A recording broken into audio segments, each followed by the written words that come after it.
கனவிலும் கற்போம் வியூவர்ஸ் அனைவருக்கும் வணக்கம். வெல்கம் பேக் டு கனவிலும் கற்போம். இன்றைக்கி நம்ம என்ன பார்க்க போகிறோம் அப்படின்னு கேட்டிங்கன்னா, இன்றைக்கி தினமணி செய்தித்தாள் வந்த முக்கியமான செய்திகள் மட்டும் எடுத்து நான் உங்களுக்கு தொகுத்து கொடுக்க போகிறேன். ஸோ நியூஸ் பேப்பர் படிக்க எனக்கு நேரம் இல்லை அப்படிங்கிற பட்சத்தில் நீங்கள் அந்த நியூஸை மட்டும் கேட்டுக்கிட்டாலே போதும். ஸோ உங்களுக்கு தினசரி என்ன நடக்குது அப்படிங்கிறது ரொம்ப முக்கியமான தகவல் மட்டும் உங்களுக்கு தெரிஞ்சிடும். ஓகேங்களா? எனக்கு முழு தகவலும் தெரியணும் அப்படின்னா நீங்கள் தினமணி நியூஸ் பேப்பர் தான் படிக்கணும். ரொம்ப முக்கியமான நமக்கு வாழ்க்கைக்கு தேவையான தகவல் மட்டும் நான் எடுத்து உங்களுக்கு சொல்ல போகிறேன். ஓகேங்களா? வீடியோஸ்க்குள்ளே போகிறதுக்கு முன்னாடி நம்ம சேனலை இன்னும் நீங்கள் சப்ஸ்கிரைப் பண்ணல அப்படின்னா சப்ஸ்கிரைப் பண்ணி வச்சுங்க. அந்த பெல் பட்டனையும் ப்ரெஸ் பண்ணி வச்சுங்க. அப்போ தான் நம்ம போடக்கூடிய ஒரு வீடியோஸும் விரைவிலே வந்து உங்களை சேரும். ஓகேங்களா? வாங்க டேரெக்டாக வீடியோஸ்குள்ளே போகலாம். இப்போ தினமணி செய்தித்தாளில் வந்து முதல் செய்தி என்னென்னு பார்த்தீங்கன்னா, அதாவது மனதின் குரல் ஓகேங்களா அப்படிங்கிற வானொலி நிகழ்ச்சி மூலயமா நமக்கு என்ன பண்ணுறாங்கன்னு கேட்டிங்கன்னா, ஒவ்வொரு மாதமும் கடைசி ஞாயிற்றுக்கிழமை பார்த்திங்கன்னா நாட்டு மக்களிடம் பிரதமர் மோடி அவர்கள் வந்து உரையாற்றுகிறாருங்க. ஓகேங்களா? பிரதமர் மோடி மாதம் இறுதியில், அதாவது கடைசி ஞாயிற்றுக்கிழமை, அந்த மாதத்தில் 24ஆம் தேதி எப்போ வந்தாலும் அந்த ஞாயிற்றுக்கிழமையில் மனதின் குரல் அப்படிங்கிற ஒரு நிகழ்ச்சி ஓகேங்களா, அந்த வானொலி மூலியமாக நமக்கு என்ன பண்ணுறாருன்னு கேட்டிங்கன்னா, நமக்கு வந்து பேசுகிறாரு. ஸோ அதில் வந்து நம்ம கேட்கலாம். ஓகேங்களா? ஸோ இந்த இது வந்து ஏன் சிறப்பானது அப்படின்னு கேட்டிங்கன்னா, இப்போ நடந்தது 108வது மனதின் குரல் நிகழ்ச்சி. இந்த நிகழ்ச்சியில் பார்த்தீங்க அப்படின்னா எப்போ முடிஞ்சிருக்கு அப்படின்னு பார்த்தீங்கன்னா மாத இறுதியில். ஓகேங்களா? அதாவது 12/31, அதாவது நேற்றைய தினம் பார்த்தீங்கன்னா நமக்கு 2023 ஆண்டோட கடைசி நாள். ஸோ அந்த நாள் வந்து இந்த மனதின் குரல் நிகழ்ச்சி வந்து நமக்கு கடைசியாக முடிவடைந்திருக்கு. ஸோ இது போட்டித் தேர்வுக்கு போகிறப்ப கேட்கக்கூடிய வாய்ப்புகள் இருக்குது. ஸோ நமக்கும் மனதின் குரல் நிகழ்ச்சி வாயிலாக வானொலி மூலியமாக நமக்கு என்ன பண்ணுறாருன்னு கேட்டிங்கன்னா, பிரதமர் மோடி அவர்கள் உரையாடுற நிகழ்ச்சி நமக்கு தெரிஞ்சுங்க. அது எப்போன்னு கேட்டால் கடைசி ஞாயிற்றுக்கிழமை. ஓகேங்களா? மாதத்தின் கடைசி ஞாயிற்றுக்கிழமை வந்து நடைபெறுது.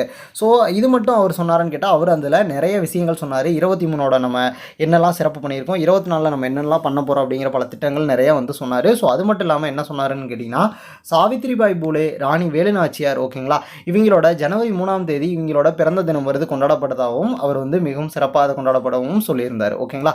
ஸோ அப்போ ஜனவரி 3ஆம் தேதி சாவித்ரிபாய் பூலேவும் ராணி வேலு நாச்சியார் அவர்களோட பிறந்த தினம் வந்து கொண்டாடப்பட போகிறதும் சிறப்பானது அப்படிங்கிறத வந்து நோட் பண்ணி வச்சுங்க. ஸோ அடுத்து வந்து பார்த்திங்கன்னா, எக்ஸ்போசாட் அப்படிங்கிற செயற்கைக்கோளுடன் இன்று விண்ணில் பாய்கிறது PSLV C58. அது என்னடா PSLV C58 விண்ணில் பாயுதுங்கிற, ஆனால் எக்ஸ்போர்ட் அப்படிங்கிற செயற்கைக்கோள்னு சொல்கிறியே அப்படின்னு கேட்டால், அதாவது பாருங்கள், விண்வெளியில் உள்ள கருந்துளை நியூட்ரான் நட்சத்திரங்களின் செயல்பாட்டை ஆய்வு செய்வதற்காக. ஓகேங்களா? விண்வெளியில் இருக்க அந்த கருந்துளைன்னு சொல்கிறாங்களா, அந்த பிளாக் ஹோல், அந்த நியூட்ரானோட நட்சத்திரங்களோட செயல்பாட்டையெல்லாம் ஆய்வு செய்வதற்கு எக்ஸ்போசாட் அப்படிங்கிற ஒரு அதிநவீன செயற்கைக்கோளை வந்து என்ன பண்ணியிருக்காங்கன்னா இஸ்ரோ வந்து வடிவமைச்சிருக்காங்க. ரொம்ப முக்கியமான விஷயம், இது வந்து இஸ்ரோ வடிவமைச்சிருக்காங்க.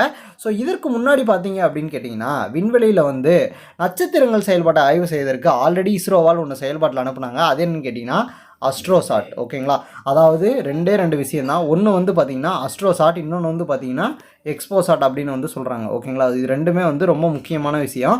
ஸோ இது ரெண்டுமே நீங்கள் வந்து கண்டிப்பாக நோட் பண்ண வேண்டியது. ஏன்னா அஸ்ட்ரோசாட் எக்ஸ்போசாட் அப்படிங்கிறது ஒரே மாதிரி ஷார்ட்னு வரனால நீங்கள் எதுவும் கன்ஃபியூஸ் ஆகிடாதீங்க. ஓகேங்களா? அப்போ கருந்துளையை வந்து நமக்கு ஆய்வு பண்ணுறதுக்கு வந்து எக்ஸ்போசாட்டும், நட்சத்திரங்களை வந்து மட்டுமே ஆய்வு பண்ணுறதுக்கு அஸ்ட்ரோசாட்டும் வந்து விண்வெளிக்கு அனுப்பப்பட்டிருக்குங்கிறது ரொம்ப முக்கியமான செய்தி. நோட் பண்ணி வச்சுங்க. ஸோ இந்த எக்ஸ்போசாட்டில் தான் பார்த்திங்கன்னா நமக்கு PSLV C58ங்கிறது வந்து நமக்கு என்ன பண்ணியிருக்காங்கன்னா லான்ச் பண்ணியிருக்காங்க. ஓகேங்களா? ரொம்ப முக்கியமானது. ஸோ அதையும் வந்து நம்ம நோட் பண்ணி வச்சுங்க. ஸோ அடுத்து வந்து பாருங்கள், இது ரொம்பவே வந்து முக்கியமான விஷயம், நிறைய பேருக்கு இன்னும் தெரிஞ்சிருக்காது. ஸோ இன்றைக்கி தான் வந்து IOB வந்து என்ன பண்ணியிருக்காங்கன்னா லான்ச் பண்ணியிருக்காங்க. அதாவது இணையவழி சேமிப்பு கணக்கு மாற்றம். ஓகேங்களா?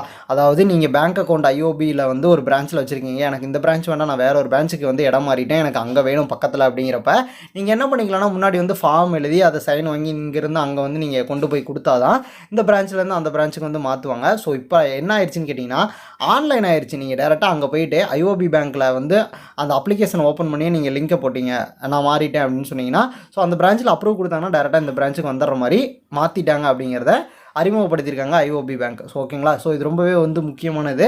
ஸோ உங்களுக்கு வேணுங்கிறப்ப நீங்கள் வந்து பயன்படுத்திக்கலாம். எனக்கு IOB இந்த பிரான்ச்சிலேருந்து நான் வேறு பிரான்ச்சுக்கு வேணும்னா நீங்கள் டேரெக்டாக வந்து இப்போ பேங்க்குக்கு போகணுங்கிற அவசியம் கிடையாது. டேரெக்டாக வெப்சைட் ஓப்பன் பண்ணி நீங்களே வந்து டேரெக்டாக வந்து மாற்றிக்கலாம். ஸோ இதை அறிமுகப்படுத்தியிருக்க பேங்க் எதுன்னு கேட்டிங்கன்னா IOB வந்து இப்போ வந்து அறிமுகப்படுத்தியிருக்காங்க.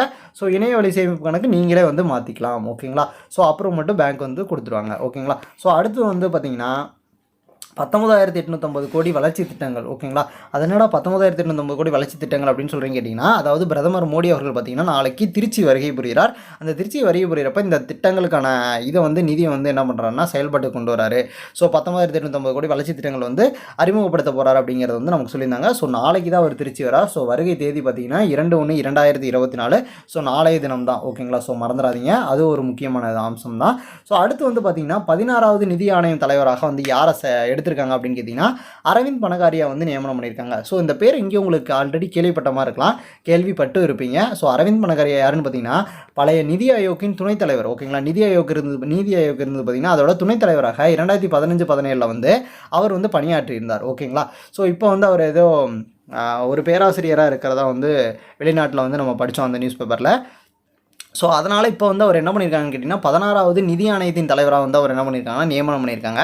ஸோ எதுக்குடா அந்த நிதி ஆணையம் அமைக்கிறாங்க அப்படின்னு கேட்டிங்கன்னா அது ஒரு சின்ன ஒரு வரியில் பார்த்துருவோம். அதாவது இங்கே இதை படித்து பார்த்தீங்கன்னா உங்களுக்கு தெரிஞ்சிடும்.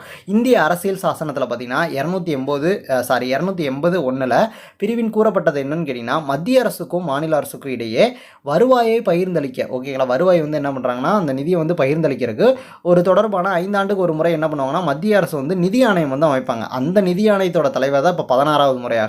ஸோ 16வது நிதி ஆணையத்தின் தலைவராக யாரை வந்து நியமனம் பண்ணியிருக்காங்கன்னு கேட்டிங்கன்னா அரவிந்த் பனகாரியா அவர்கள் வந்து நியமனம் பண்ணியிருக்காங்க. ஓகேங்களா, ஸோ இது எதுக்குன்னு திரும்ப ஒரு தடவை நல்லா பாருங்கள். மத்திய அரசுக்கும் மாநில அரசுக்கும் இடையே வருவாய் வந்து என்ன பண்ணுறாங்கன்னா 5 ஆண்டுக்கு ஒரு முறை பகிர்ந்து கொடுப்பாங்க. ஸோ அந்த நிதி ஆணையத்தின் தலைவராக வந்து இவரை வந்து இப்போ வந்து செலக்ட் பண்ணியிருக்காங்க அப்படிங்கிறத வந்து மறந்துடாதீங்க.